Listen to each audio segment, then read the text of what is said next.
Wabarakatuh. Perkenalkan, nama saya Tifa Dian Kalista dengan NPM 231751020.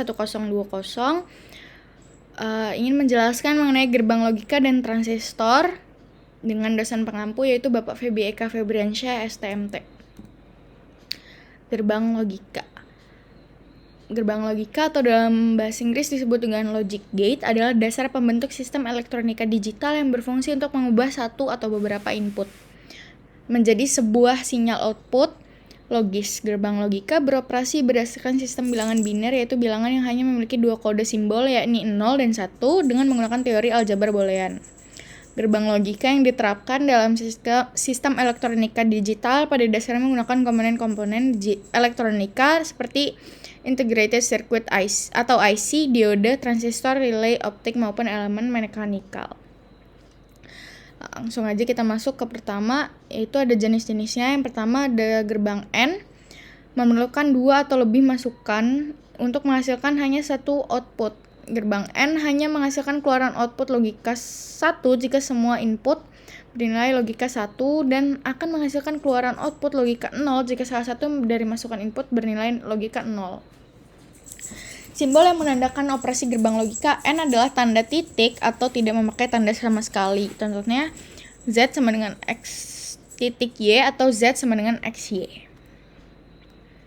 Berikut bisa dilihat ilustrasinya. Contohnya ada gerbang OR, memerlukan dua atau lebih masukan untuk menghasilkan satu output. Untuk menghasilkan output 1, salah satu dari input bernilai logika 1, dan jika ingin menghasilkan keluaran 0, maka semua masukan harus bernilai 0. Simbol yang menandakan operasi logika OR adalah tanda plus, contohnya Z sama dengan X plus Y. Selanjutnya ada gerbang NOT. Gerbang NOT hanya memerlukan sebuah masukan input untuk menghasilkan hanya satu keluaran output. Gerbang NOT disebut juga dengan inverter atau pembalik karena menghasilkan keluaran output yang berlawanan dari inputnya. Berarti jika kita ingin mendapatkan keluaran 0, maka inputnya harus 1. Dan gerbang NOT dilambangkan dengan simbol minus di antara variabel inputnya. Berikut ilustrasinya. Gerbang NAND, arti NAND atau not AND, bukan AND. Gerbang NAND merupakan kombinasi dari gerbang N dan gerbang NOT yang menghasilkan kebalikan dari keluaran output gerbang N. Jika ingin menghasilkan output 0, maka semua masukan harus logika 1. Jika terdapat sebuah input yang bernilai logika 0, maka yang akan dihasilkan merupakan output logika 1. Berikut ilustrasinya.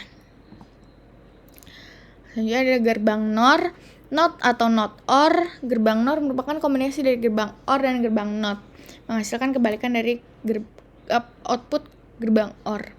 Jika ingin menghasilkan keluaran logika 0, salah satu dari input harus bernilai 1, dan jika ingin mendapatkan keluaran logika 1, maka semua input harus bernilai 0. Berikut ilustrasinya. Gerbang SOR, yaitu exclusive OR yang terdiri dari dua masukan dan satu keluaran, menghasilkan keluaran output 1 jika semua masukan-masukannya mempunyai nilai logika yang berbeda. Jika nilai logika inputnya sama, maka akan memberikan hasil keluaran logika 0. Berikut ilustrasinya. Sama seperti sebelumnya, yaitu ada gerbang XNOR. Seperti gerbang SOR, gerbang XNOR juga terdiri dari dua masukan dan satu output. Exclusive NOR merupakan kombinasi dari gerbang SOR dan gerbang NOT. Jika ingin menghasilkan output 1, semua masukan atau inputnya bernilai logika yang sama dan menghasilkan keluaran output 0 jika semua masukan atau inputnya bernilai logika yang berbeda. Hal ini merupakan kebalikan dari gerbang SOR. Berikut ilustrasinya. Hubungannya dengan transistor yaitu tabel yang berisikan kombinasi variabel input yang menghasilkan output logis disebut dengan tabel kebenaran atau truth table. Input dari output dari gerbang logika hanya memiliki dua level. Kedua level tersebut pada umumnya dapat dilambangkan dengan high dan low, true dan false, on dan off, 1 dan 0. Contoh penerapannya dalam rangkaian elektronika yang memakai transistor TTL, transistor logic, maka 0V dalam rangkaian akan diasumsikan sebagai low atau 0, sedangkan 5V dapat diasumsikan sebagai high atau 1. Selanjutnya ada transistor. Transistor itu merupakan sebuah komponen yang dapat dijadikan sebagai penguat, pemutus, dan penyambung arus atau switching. Bukan hanya 3 hal itu saja, transistor juga sebagai stabilitas tegangan atau modulasi sinyal. Transistor umumnya memiliki 3 kaki atau terminal, yaitu basis, emitor, dan kolektor yang terdapat perbedaan warna atau ciri. Transistor memiliki 5 jenis, yaitu jenis bipolar atau BJT, field effect atau FET, single electron, insulated gate bipolar, dan giant transistor atau GTR. Fungsinya sendiri yaitu pertama ada penguat arus. Pada transistor dapat indikator HFE atau penguatan yang mampu mengubah arus kecil pada basis menjadi besar pada kolektor.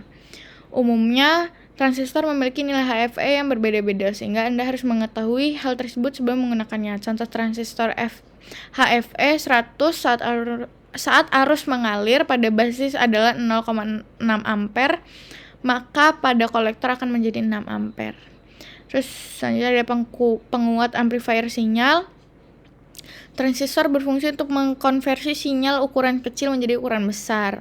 Ukuran sinyal berubah menjadi besar dengan cara mengubah besar amplitude sinyal. Seperti pada rangkaian mikrofon yang berfungsi mengubah energi suara menjadi energi listrik. Contoh lainnya yaitu pada speaker atau earphone yang berfungsi mengubah energi listrik menjadi energi suara. Sebagai saklar, transistor dapat mengalirkan arus, maka diperlukan sebuah pemicu yaitu arus pada basis. Saat basis dialiri arus minimal, maka kaki emitor kolektor akan mengubah fungsi sebagai saklar tertutup dan akan mengalirkan arus sehingga lampu akan menyala. Sekiranya itu yang dapat saya sampaikan. Apabila ada salah kata mohon dimaafkan. Wabillahi taufiq wal hidayah. Wassalamualaikum warahmatullahi wabarakatuh. Terima kasih.